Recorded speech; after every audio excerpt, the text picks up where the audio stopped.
우리 고백하겠습니다. 하나님 우리를 기뻐하십니다. 축복하십니다. 사용하십니다. 우리의 입술의 고백대로 하나님께서 우리에게 행하여 주실 줄 믿습니다. 요즘 많은 사람들이 두려움에 떨고 있다고 합니다.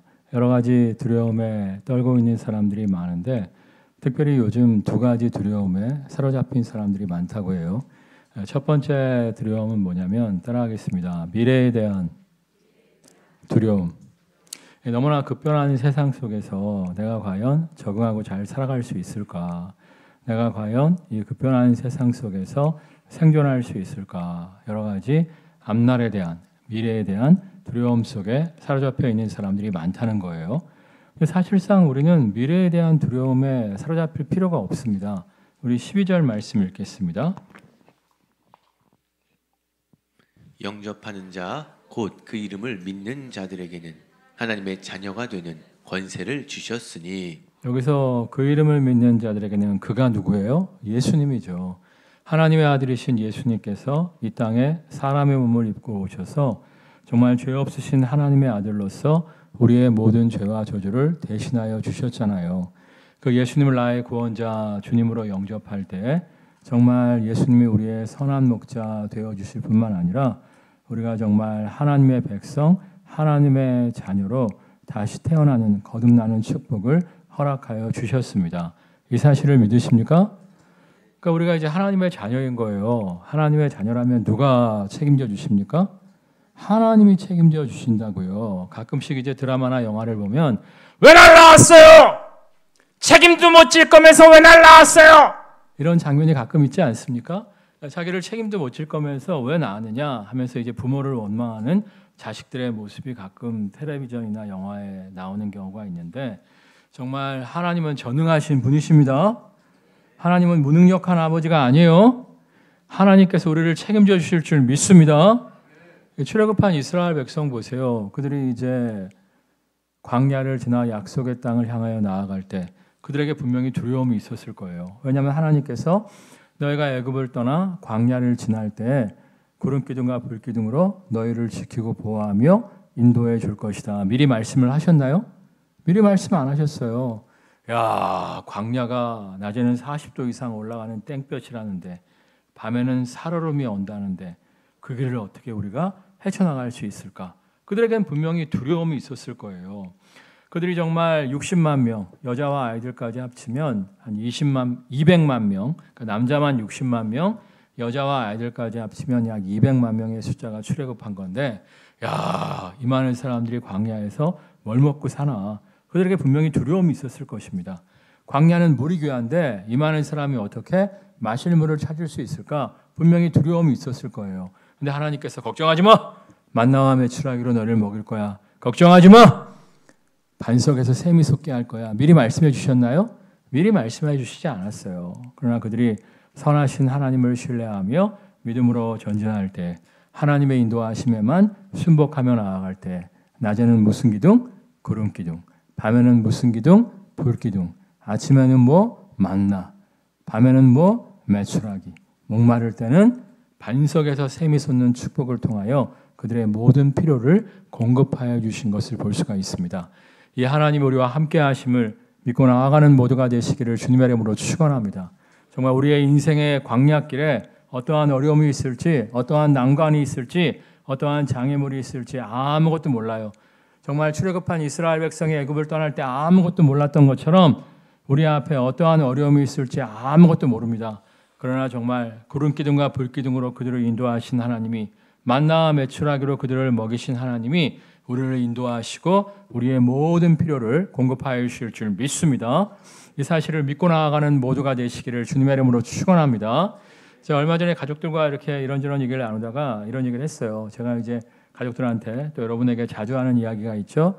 따라하겠습니다. 하나님이 자기를 사랑하는 자들을 위하여 예비하신 것은 눈으로 보지도 못하고 귀로도 듣지도 못하고 마음으로도 상상치 못하였다함과 같으니라. 제가 이제 처음에 이제 둘째한테 물어봤어요. 야, 정말 하나님이 상상 초월의 예비하심을 우리에게 허락하신다고 말씀하셨는데 너 지금 누리고 있는 그 축복, 몇 년 전에 그 축복 누리게 될 줄 알았어? 몰랐다는 거예요. 첫째한테도 물어봤어요. 지금 누리고 있는 그 축복, 지금 누리고 있는 그 축복 몇 년 전에 네가 누릴 줄 알았어? 상상도 못했다는 거예요. 우리 아내도 마찬가지고요. 저도 마찬가지예요. 우리 가족이 누리고 있는 축복 몇 년 전에 상상도 못했던 축복을 누리고 있습니다. 여러분 정말 상상 초월의 예비하심이 여러분의 인생에 놓여져 있음을 믿고 나아가는 모두가 되시기를 주님의 이름으로 축원합니다. 근데 이제 우리의 문제는 뭐냐면은 우리가 주님의 인도하심에 순복할 줄 모르는 거예요. 주님의 인도하심에 순복하지 않고 다 자기 생각이 있어. 다 자기 계획이 있어. 자기 생각만, 자기 계획만 고집하다 보니까 주께서 예비하신 상상 초월의 축복으로 우리가 이제 나아갈 수가 없는 거예요. 저번 시간에도 말씀드렸다시피 우리가 구름기둥을 쫓아야 돼요. 구름기둥이 우리를 쫓아야 돼요. 우리가 구름기둥을 쫓아야 되는 거예요. 우리가 이제 좀 쉬고 싶어도 구름기둥이 움직이면 나가야 되는 거고, 우리가 나가고 싶어도 구름기둥이 멈추고 있으면 어떻게 해야 돼요? 기다릴 수 있어야 돼요. 우리가 정말 하나님의 인도하심에 순복해야 되는데 너무나 많은 사람들이 말로는 하나님의 인도하심을 찾는다고 이야기하지만 이미 자기 계획이 서 있다니까. 이미 자기 생각이 다 있어요. 그래서 자기 생각과 자기 계획만 고집하며 살아가다 보니까 정말 하나님이 우리에게 예비하신 놀라운 축복과 은혜를 놓치는 경우가 상당히 많아요. 사실 출애굽한 이스라엘 백성도 출애굽 1세대는 여호수아 갈렙 외에 약속의 땅에 들어갑니까? 못 들어갑니까? 못 들어가요. 못 들어가요. 정말 광야길에서 그들을 지키셔서 그들을 가나안 땅 초입에 도착하게 하였음에도 불구하고 그들이 결과적으로 약속의 땅을 차지하지 못합니다. 이유가 뭐예요? 하나님을 신뢰하고 진격해 나아가야 되는데 철옹성 여리고를 보고 가나안의 거인들을 보고 두려워 떨면서 우리는 저들의 밥이다. 우리가 광야를 헤매다가 늙고 병들어 죽게 되었다 고백할 때 하나님이 어떻게 하십니까? 너의 입술의 고백대로 될지어다 말씀하심으로 말미암아 그들의 고백대로 광야를 헤매다가 늙고 병들어 출애굽 1세대는 약속의 땅을 누리지 못합니다. 정말 여리고라는 철옹성을 보았음에도 불구하고 가나안의 거인들을 보았음에도 불구하고 하나님의 약속의 말씀만 신뢰하며 나아갔던 여호수아 갈렙만이 출애굽 2세대와 함께 약속의 땅을 누리게 됩니다. 여러분 정말 계산기 더 이상 좀 두드리지 마시고요. 여러분의 생각과 계획을 고집하지 마시고요. 하나님의 인도하심에 순복할 줄 아는 모두가 되시기를 주님의 이름으로 축원합니다. 정말 하나님 아버지께서 우리가 꿈꾸는 것보다 우리가 상상하는 것보다 더욱더 멋진 길로 우리를 인도하여 주실 줄 믿습니다. 두 번째로 많은 사람들이 두려움에 빠진 것이 있다고 하는데 그게 뭐냐면 이제 죽음에 대한 두려움이에요. 뭐에 대한 두려움이라고요? 그러니까 이제 코로나라고 하는 전염병, 또 갑작스러운 사건, 사고, 전쟁, 자연재해 이런 뉴스들이 우리의 삶을 도배하고 있기 때문에 이런 뉴스들 때문에 우리가 이제 죽음의 공포에 빠지는 경우가 상당히 많다고 이야기를 해요. 근데 사실상 여러분 코로나가 독감입니다. 동의하십니까? 독감이에요, 독감. 사실 코로나를 통해서 이렇게 많은 사람들이 죽지 않았습니다. 매년 독감으로 얼마나 많은 노인들이 사망하는지 몰라요. 매년 독감으로 돌아가시는 노인들보다 코로나로 죽은 노인들의 숫자가 그렇게 많지 않습니다.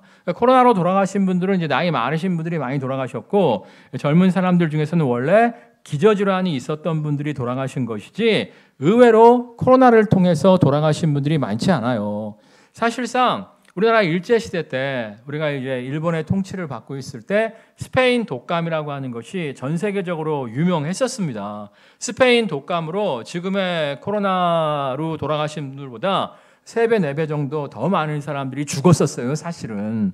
그리고 또 스페인 독감 이전에 패스트 아시죠? 패스트. 유럽을 휩쓴 패스트에 의해서 스페인 독감보다 더욱더 많은 사람들이 죽었었거든요.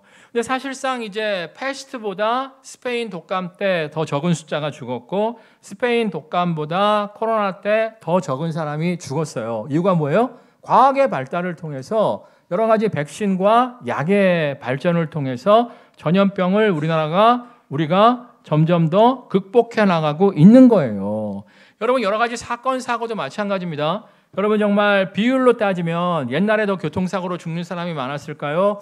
지금 더 교통사고로 죽는 사람이 많을까요? 우리나라에서. 옛날에 비율로 따지면 옛날에 죽는 사람이 더 많았어요. 왜냐하면 안전장치가 없었기 때문에 여러 가지 교통규칙들이 발전하지 못했기 때문에 교통사고로 죽는 사람들이 많았단 말이에요. 지금도 베트남, 캄보디아, 필리핀 이런 데 가면 교통사고로 죽는 사람들이 많습니다. 그런데 우리나라는요, 비율적으로 따지면 그러니까 차가 늘어나고 인구가 늘어났기 때문에 사람 숫자는 좀 늘어났습니다만 비율적으로 따지면 과거에 비해서 교통사고로 사망하거나 다치는 사람들이 점점 줄어들고 있어요. 이유가 뭐냐면 여러 가지 안전장치의 발전 때문입니다. 전쟁도 마찬가지예요. 1차 세계대전, 2차 세계대전으로 얼마나 많이 죽었는지 몰라요. 이번에 우크라이나 전쟁을 통해서 많이 죽었다고 하지만 사실 뭐 병사, 민간인 합쳐봤자 그렇게 많이 죽지 않았습니다. 오히려 과거의 전쟁에서 더 많이 죽었어요. 여러분 뭐 삼국시대, 고려시대 보면 뭐 살수대첩 뭐 이런 거 하면은 막 수십만 명씩 죽었잖아요. 정말 그 로마인 이야기도 보면 로마인들이 평야에서 회전이라고 하죠. 평야에서 이제 백병전을 벌였는데 한 번 백병전하면 2, 3만 명씩 죽었어요. 보통 이제 한 번에 전쟁이 일어나면 10번에서 20번 싸웠거든요. 그러니까 한 번에 2, 3만 명씩 죽으면 10번이면 몇 명이 죽은 거예요? 2, 30만 명. 20번 싸우면 얼마나 죽는 거예요? 4, 50만 명. 옛날에는 더욱더 많은 사람들이 죽었다니까요. 근데 요즘은 이제 정밀 폭격을 하잖아요. 민간인들 함부로 죽으면 막 난리가 나기 때문에 웬만하면 군인만 죽이려고 하고 정밀 폭격을 하기 때문에 민간인 피해도 병사까지 합쳐도 그렇게 많은 사람들이 전쟁을 통해서 죽지 않는 것을 볼 수가 있어요.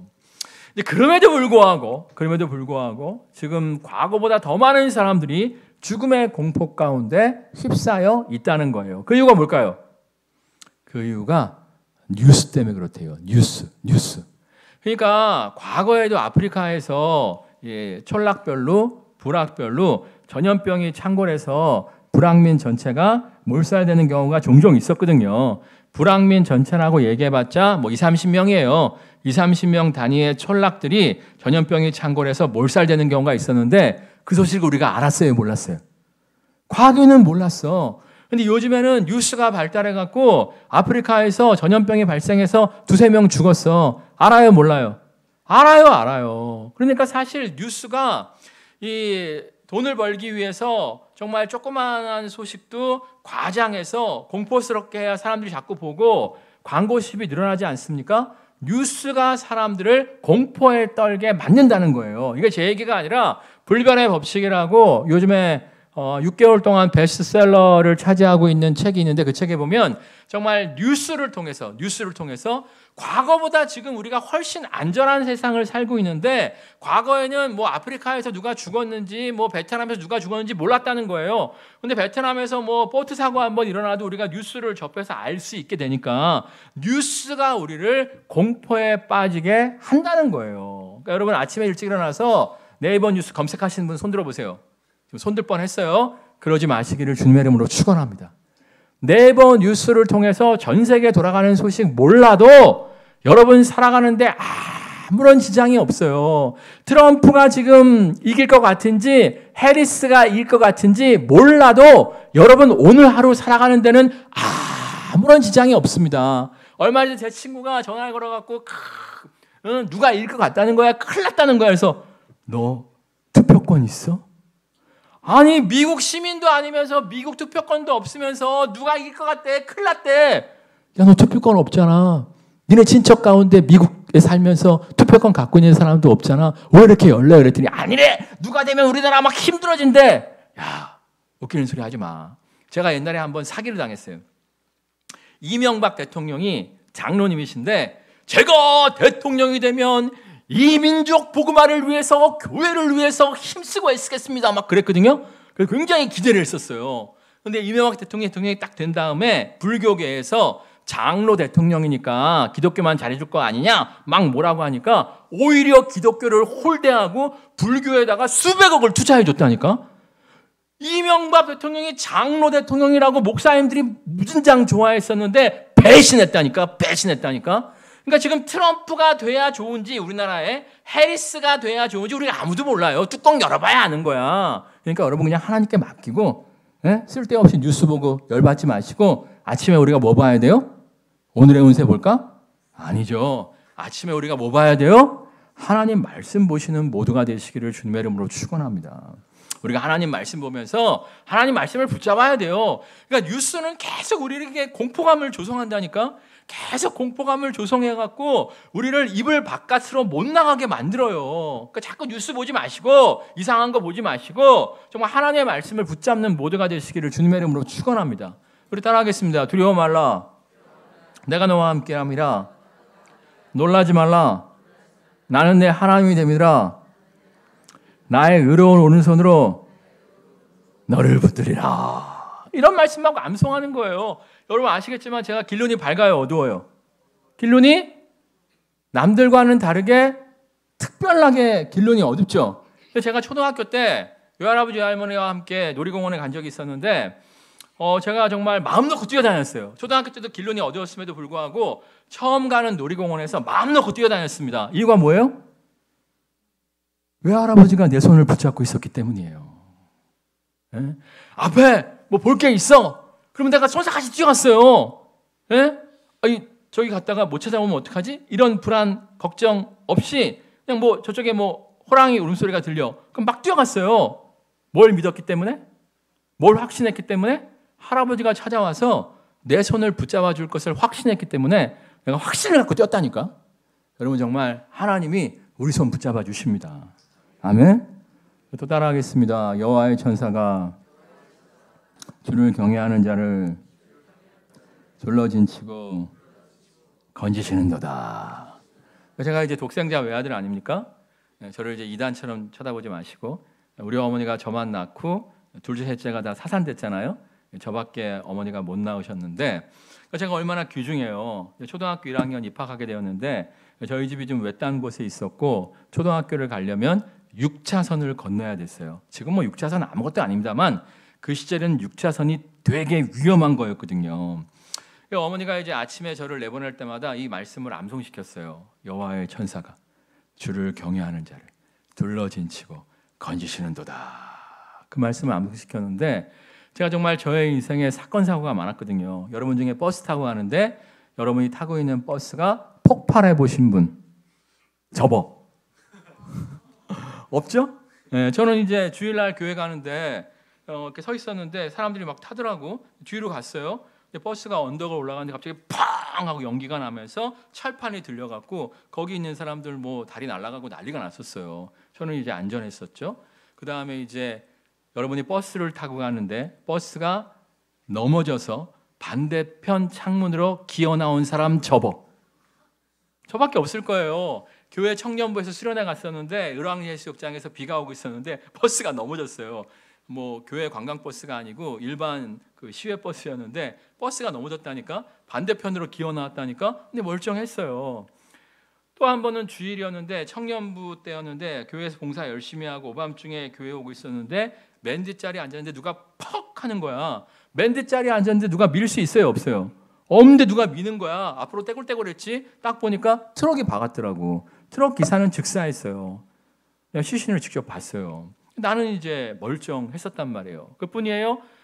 이제 해변에 가서 놀다가 헛디뎌 갖고 물에 빠졌는데 야, 영화의 한 장면이었어. 수면이 점점 멀어지는 거야. 수면에 햇빛이 비치는데 수면이 점점 멀어지더라고. 근데 그때 내가 수영을 못했거든요. 그래갖고 내가 아버지 그러는데 누가 나를 확 미는 거야. 그래갖고 혹 해갖고 올라왔다니까. 아무도 없어. 하나님이 천사를 보내서 지켜주셨을 줄 믿습니다. 여러분 정말이에요. 제가 지난 시간에 말씀드렸죠. 우리 집에 이제 불나는 꿈을 큰딸이 꿨는데 내가 빨리 안 나오니까 우리 딸이 빨리 나와 불났어 하고 이제 전화를 걸었다고. 개꿈에. 그랬더니 제가 뭐라 그랬다고? 에? 나 설교 준비할 거 남았으니까 좀 이따 나갈게. 그러니까 꿈에 막 우리 딸이 막 아빠 집에 연기가 나고 있어 빨리 나와. 그러니까 제가 뭐라 그랬다고요? 사명자는 사명 감당할 때까지 안 죽어. 제가 그랬다는 거 아니에요. 우리 큰딸 꿈속에서 내가 하도 그 얘기를 했더니 애가 지겹게 들어갔고 그게 머리에 박힌 거예요. 여러분 정말 사명 감당할 때까지 하나님 우리 생명 안 걷어가십니다. 제가 또 우리 딸이 죽을 뻔한 적도 있었는데 저희 집이 이제 그때 고양동 살면서 하여튼 뭐 어린이집이 행신동에 있는 어린이집을 우리 애가 다녔어요. 왜냐하면 이제 거기서 공짜로 해준다 그래갖고 전도사라고 해서 이제 공짜로 그 집에서 해준다 그래갖고 멀리 이제 어린이집을 다녔었는데 교회 스타렉스 몰고 애를 데리고 다녔었는데 제가 이제 암송을 시켰거든요. 여호와의 천사가 주를 경외하는 자를 둘러진 치고 건지신도다 암송을 시켰는데 야 그때 6살인가 5살인가 그랬는데 암송을 잘 못하더라고. 그런데 대신에 이제 어느 날부터인가 노래를 부르는 거야. 주 날 지켜주세요. 주 날 지켜주세요. 근데 그 다음 소절은 또 모르나 봐. 그 부분만 부르더라고. 그 다음 구절이 뭐냐 했더니 모른대. 근데 아직 그걸 지겹게 한 3, 4일 부르더라고. 근데 그날 이제 눈이 오고 있었는데 우리가 이제 언덕배기 제일 꼭대기 집에 살고 있지 않았습니까? 근데 내려가는데 내가 천천히 운전했음에도 불구하고 눈길에 미끄러지면서 덤프트럭을 박았어요. 서 있는 덤프트럭이 서 있었는데 그 덤프트럭 올라가는 철제 계단 있지 않습니까? 그 스타렉스가 이제 앞이 튀어나오는 스타렉스였는데 앞으로 찢어 들어오는 게 보이는 거야. 그러니까 빨리 내려간 게 아니었어요. 천천히 내려갔음에도 불구하고 그 무게 때문에 그 덤프트럭 올라가는 그 사다리 그 철제가 이 앞에 본넷을 찍고 들어오는 게 보이는 거야. 쫙 들어오다가 커브를 틀더라고. 그래갖고 이제 우리 큰딸 쪽 유리가 와장창 깨진 거예요. 애가 이제 유리를 뒤집었었는데 내가 잽싸게 내려갔고 반대편으로 와갖고 딱 문을 열려고 하는데 안 열리는 거야. 그래서 내가 주의 이름을 부르는 자마다 구원을 얻으리라 말씀하셨기 때문에 쥐야 하고 땡겼지. 열리더라고. 안전벨트를 제거하고 애를 딱 안아갖고 싹 내리는 순간 퍽 소리가 나고 다른 차가 또 박았잖아요. 스타렉스가 더 깊이 들어갔었어요. 그거 꺼내라고 굉장히 힘들었었는데 하여튼 하나님께서 순간의 찰나에 우리 딸을 지켜주신 거예요. 그래서 이제 유리가루를 뒤집어 썼기 때문에 호 불어가면서 이렇게 했는데 여기만 빨갛더라고. 팡한 것 같아. 그래서 애가 조금 수학 성적이 떨어지더라고.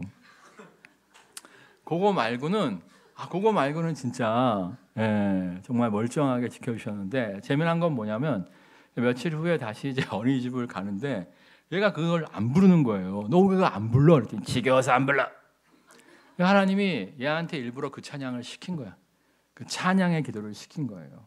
여러분 정말 여호와를 경외하는 자를 둘러진 치고 건지신다고 말씀하셨습니다.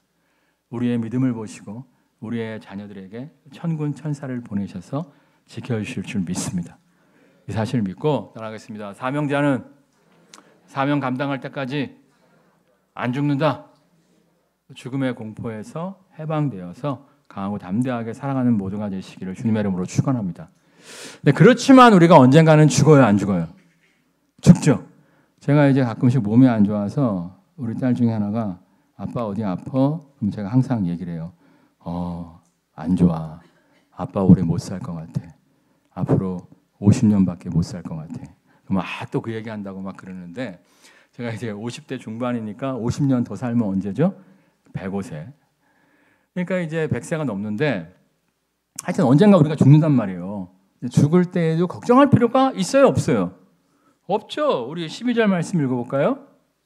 영접하는 자 곧 그 이름을 믿는 자들에게는 하나님의 자녀가 되는 권세를 주셨으니. 우리는 누구라고요? 하나님 자녀예요. 그러면 어디에서 깨어나요? 아버지 계신 것. 하나님 아버지 집에서 깨어나게 될 줄 믿습니다.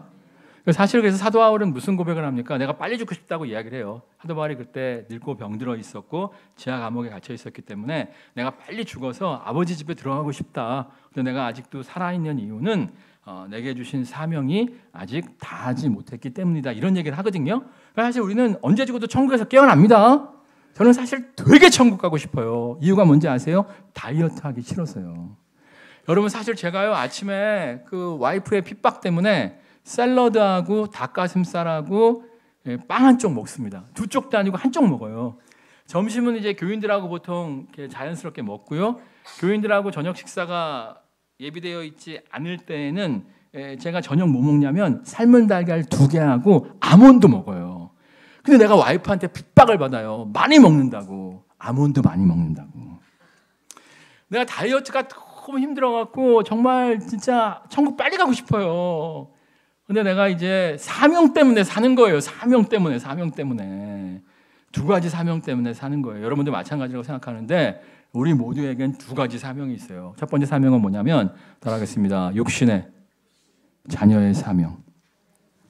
우리에게 육신의 자녀의 사명이 있잖아요. 그래서 정말 부모님을 돌봐야 되고 배우자를 돌봐야 되고 자녀들을 돌봐야 될 책임이 우리에게 있습니다. 아멘?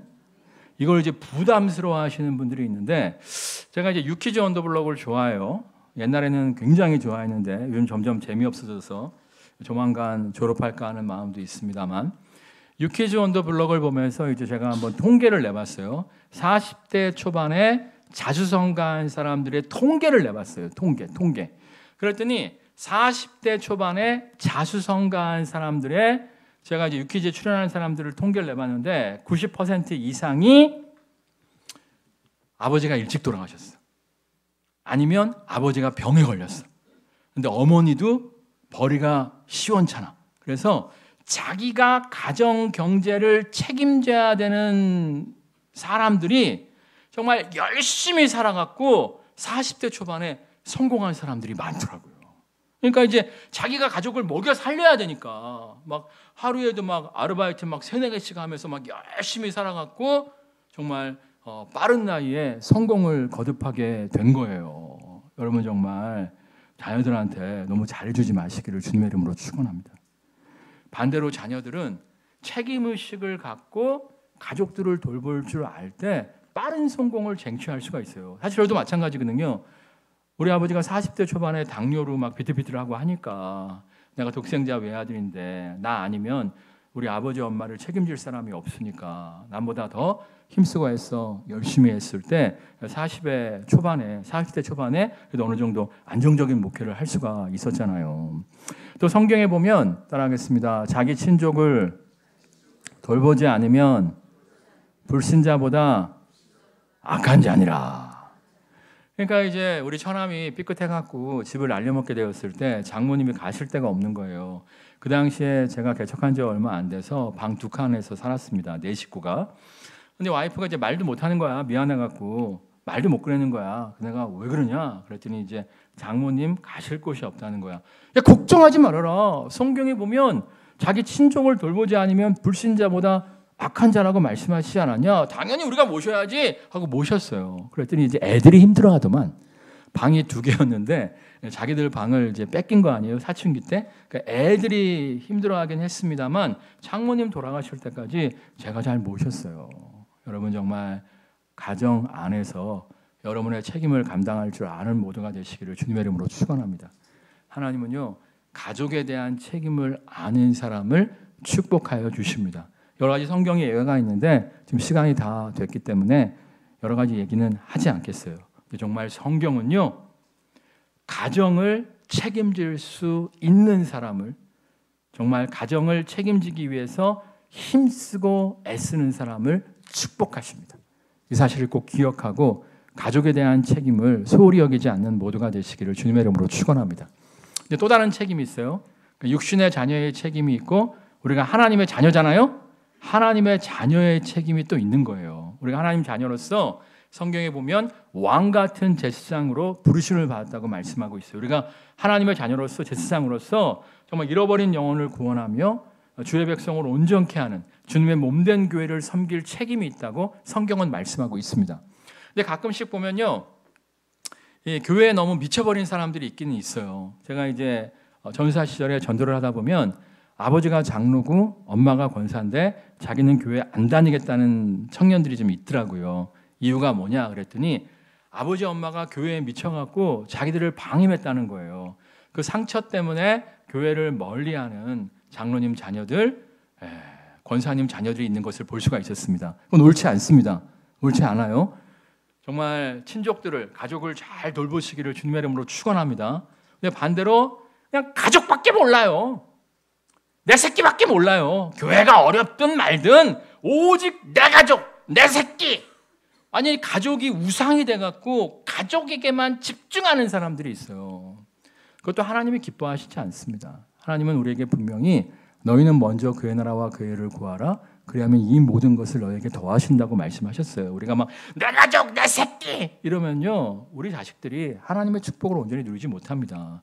우리가 가족을 잘 돌봐야 됩니다만 정말 우리가 동전의 양면처럼 가족에 대한 책임, 하나님에 대한 책임을 온전히 감당할 수 있을 때 하나님이 우리의 가족을 축복하시는 것을 볼 수가 있어요. 사실 제가 이제 아내한테 가끔 하는 얘기가 있는데, 제가 이제 그 교인들을 위해서, 교회를 위해서 너무 열심히 기도하다 보면 깜빡 잊고 또 시간이 모자라서 우리 애들 기도를 놓치는 경우가 종종 있어요. 여보, 내가 교인들 기도하느라고, 교회 기도하느라고 애들 기도 못할 때가 많으니까 당신은 애들 기도 좀 열심히 해라 할 때가 있는데, 정말 신기한 건 뭐냐면 내가 막 교인들 위해서 기도해 주느라고 막 교회에서 기도하느라고 애들 기도를 제대로 못했음에도 불구하고 하나님이 신기하게 우리 자녀들의 길을 축복하시는 것을 제가 보게 돼요. 그러니까 여러분들, 가족이 우상이 되어서는 안 되고요, 가족 이기주의에 빠져서는 안 되고요, 가족에 대한 책임, 교회에 대한 책임, 지혜롭게 균형감 있게 사명 감당하는, 책임 감당하는 모두가 되시기를 주님의 이름으로 축원합니다. 그래야 할 때 하나님께서 정말 사명자를 붙잡아 주시고 마지막 날까지 건강함 가운데 쓰임받는 축복 누리게 하실 줄 믿습니다. 우리 영상 하나 보겠습니다.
우리 교회가 10월 20일 날 전도잔치로 추수감사절을 보냅니다. 정말 우리 주변에 선한 목자이신 주님을 모름으로 말미암아 미래에 대한 두려움, 죽음에 대한 두려움에 빠져 있는 사람들이 있습니다. 그들에게 정말 힘쓰고 애써 주님을 전하는, 교회로 초청하는 모두가 되게 하여 주옵소서. 성경은 분명히 추수할 곡식은 많다고 말씀하십니다. 많은데 문제는 일꾼이 부족하기 때문에 그들을 주님께로 인도할 수 없습니다. 결과는 주님께 맡기시고요, 정말 그들을 주님께로 인도하기 위해서 최선을 다하세요. 그럴 때 하나님께서 예상치 못한 아름다운 전도의 열매를 허락하실 줄 믿습니다. 이 시간에 성령 하나님께서 함께하여 주셔서 우리가 정말 미래에 대한 두려움, 죽음에 대한 두려움에 빠져 있다면 선한 목자이신 주님을 제대로 만남으로 말미암아 이 두려움에서 해방되게 하여 주옵소서. 내가 해방될 뿐만 아니라 그 해방의 기쁨을 주님을 모르는 자들에게 전하는 이번 추수감사주일이 되어지게 하여 주옵소서. 합심해서 기도하겠습니다. 할렐루야. 사랑과 은혜가 충만하신 주님 역사하여 주시옵소서. 사랑과 은혜가 충만하신 주님 역사하여 주옵소서. 미래에 대한 두려움, 죽음에 대한 두려움에 빠져있는 사람들이 있지 않습니까?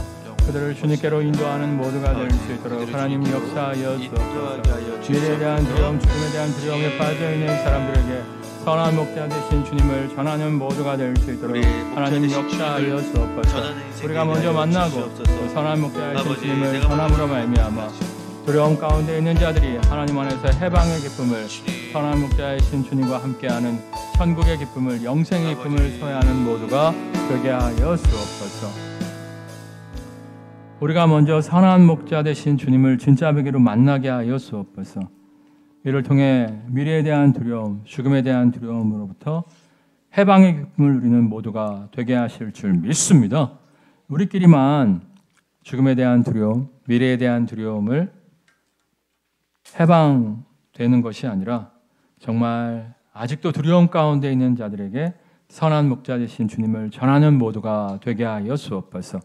이를 통해 더 많은 사람들이 두려움 가운데 해방되어 선한 목자 되신 주님과 함께 승리의 삶을 살아가는 모두가 되게 하여 주옵소서. 예수님의 이름으로 기도드립니다. 아멘. 우리 고백하겠습니다. 두려움으로부터 해방됩시다. 여러분과 믿지 않는 모두를 두려움으로부터 해방시키는 모두가 되시기를 주님의 이름으로 축원합니다.